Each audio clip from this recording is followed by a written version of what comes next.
លន់រងគឺមានអ្នកខាបគោលន់រងគឺមានក្រមុំស្ដាប់ពីសំមកដំណេកស្រាប់តែមកដេកដកដង្ហើមធំជឿណាកែវណាស្រាប់តែមកដេកដកដង្ហើមធំ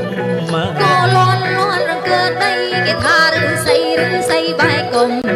គោលន់រងគឺដីគេថាឬស័យបែកគុំកំឡុងណាកំឡុងអើយអង្គុយយំឮថាក្រមុំមិនព្រមមកយកប្តី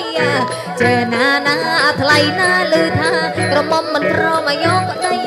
គោលន់លឺសូអាយអដៃអោសសក្រន់ណាកំដដៃ